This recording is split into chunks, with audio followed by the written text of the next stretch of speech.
Hello guys, welcome to market news room and good evening. ఈరోజు Nifty చూసుకుంటే 24,426 దగ్గర close అయింది. బ్యాంక్ నిఫ్టీ 53,655 దగ్గర క్లోజ్ అయితే సెన్సెక్స్ మాత్రం 79,809 దగ్గర క్లోజ్ అయింది. సో బేసికలీ ఈరోజు ఫస్ట్ హాఫ్ అంతా మార్కెట్ మంచి పాజిటివ్లోనే ఉంది అనమాట. కానీ మెయిన్గా ఈరోజు రిలయన్స్ యొక్క ఏజీఎం మీటింగ్ జరిగింది. దాని ఇంపాక్ట్ 2 o'clock తర్వాత మార్కెట్ ఫాలో అయిందనమాట.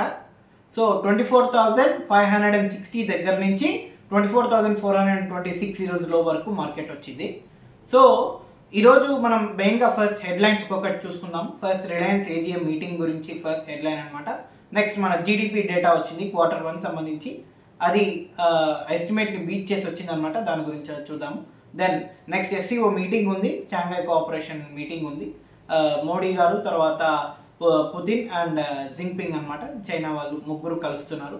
సో దాని గురించి హెడ్లైన్ చూద్దాము. దెన్ జిఎస్టీకి సంబంధించి ఒక అప్డేట్ ఉంది, ఫుట్వేర్ అండ్ క్లాతింగ్ సంబంధించి అదొకటి ఉంది. తర్వాత జపాన్ గురించి ఒక అప్డేట్ ఉందన్నమాట, జపాన్ ఇన్వెస్ట్మెంట్ చేస్తుంది ఇండియాలో అని చెప్పి.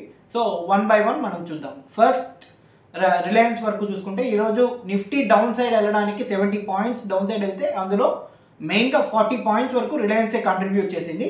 2% వరకు ఫాలో అయిందనమాట. యాక్చువల్లీ దానికి కారణం ఏంటంటే 2 updates వచ్చాయి. బేసికలీ రిలయన్స్ వాళ్ళు బేసికలీ ఏఐ మీద వెళ్తున్నారు, ఏఐ మీద ఇన్వెస్ట్మెంట్ చేస్తున్నారు, గూగుల్ వాళ్ళతో టైఅప్ అవుతున్నారు అని చెప్పి ఫస్ట్ న్యూస్ అనమాట. దానికి మార్కెట్ పెద్దగా రియాక్ట్ అవ్వకపోవచ్చు, కానీ జియో అనేది బేసికలీ ఇంటర్నేషనలైజ్ అవుతుంది అని చెప్పి న్యూస్ వచ్చిందనమాట. దానికి డెట్ స్ట్రక్చరింగ్కి వెళ్తున్నారు అని చెప్పి ఒక న్యూస్ వచ్చింది. సో వాళ్ళు మళ్ళీ డెట్కి వెళ్తే డెట్ విపరీతంగా పెరుగుతుంది. సో దాని ఇంపాక్ట్ నెగిటివ్గా ఉంటుందని మార్కెట్ తీసుకొని బేసికలీ అందువల్ల డౌన్ సైడ్ వెళ్ళిందనమాట. బేసికలీ వాళ్ళు ఇంకొకటి కూడా అనౌన్స్ చేశారు. బేసికలీ ఏంటంటే రిలయన్స్ జియో స్పెషల్గా టెలికామ్ సెక్టార్ అనేది లిస్ట్ అవుతుందన్నమాట. 2026 ఫస్ట్ హాఫ్లో అది లిస్ట్ అవ్వచ్చు అని చెప్పి, ఐపీఓకి రావచ్చు, అలాగే లిస్ట్ అవ్వచ్చు అని చెప్పి వాళ్ళు ఒక ఎస్టిమేట్ ఇచ్చారు. ఆల్మోస్ట్ కన్ఫర్మేషన్ కింద తీసుకోవచ్చు. ఎందుకంటే ఇప్పటికే జియో ఫైనాన్షియల్ సర్వీసెస్ అనేది లిస్ట్ అయింది. Reliance main industries already listed. High weightage stock కూడా మనకి నిఫ్టీలో హైయెస్ట్ వెయిటేజ్ స్టాక్.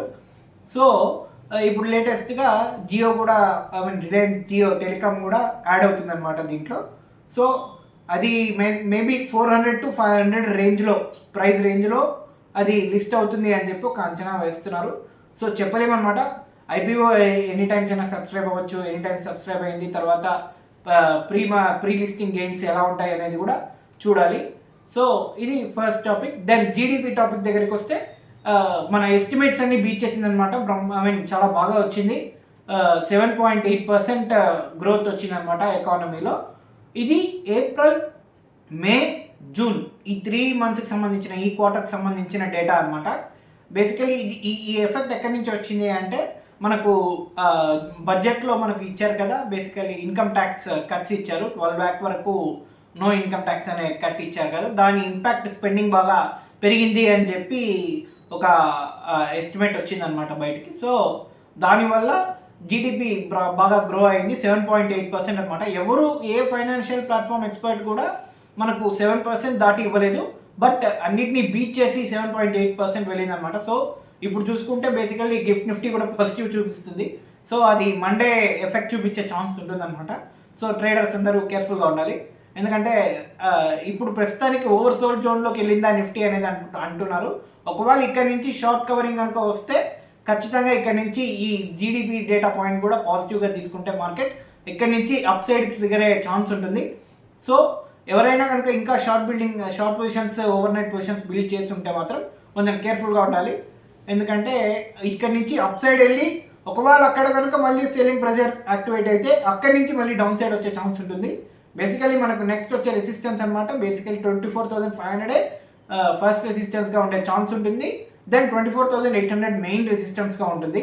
సో 24,800 వరకు ఒకవేళ షార్ట్ కవరింగ్ వరకు వెళ్ళినా అక్కడి నుంచి రిటర్న్ అయ్యి మళ్ళీ 24,500 దగ్గరకు వచ్చే ఛాన్స్ ఉంటుంది. సో ట్రేడర్స్ అందరూ కేర్ఫుల్గా ఉండాలి. This is the first point. Then FIs వరకు మాత్రం చూసుకుంటే నెట్ షార్ట్స్ మాత్రం 90% పైన మెయింటైన్ చేస్తున్నారు, 92% వరకు మెయింటైన్ చేస్తున్నారు.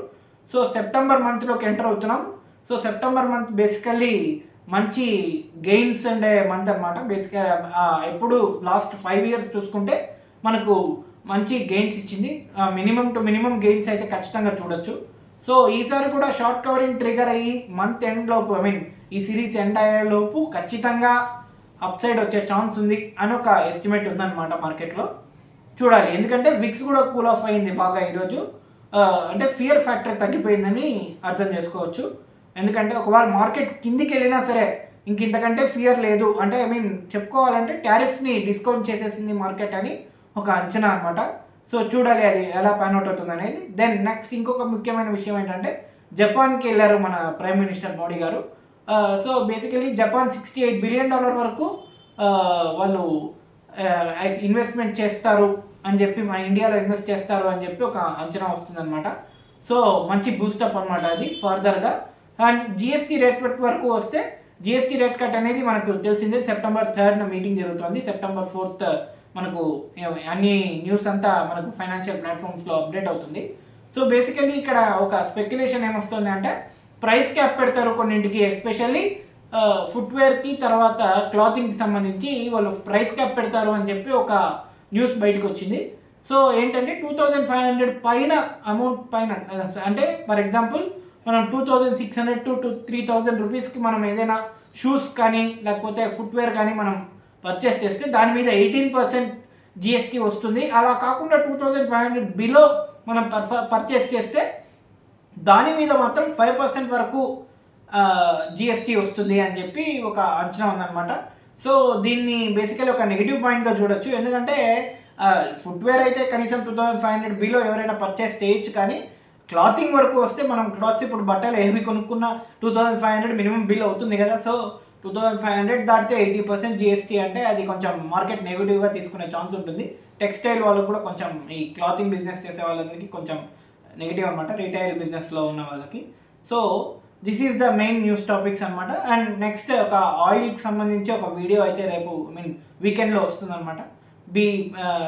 Please watch it. అండ్ ఇంకొక విషయం, మార్కెట్ సంబంధించి ఎప్పుడు అప్డేట్స్ వచ్చినా కూడా జనరల్లీ 8:30 to 9 ఈ టైం మధ్యలోనే మనకు రిలీజ్ అవుతుంది, 8:30 to 9:30 maximum. So see you then again and weekend. And again next see you in the Monday. మనకు మండే మార్కెట్ అయిపోయాక మార్కెట్ గురించి మండే మాట్లాడుకుందాం. ఆయిల్కి సంబంధించిన వీడియో అయితే మనకు వీకెండ్లో వస్తుంది. So thank you and bye bye.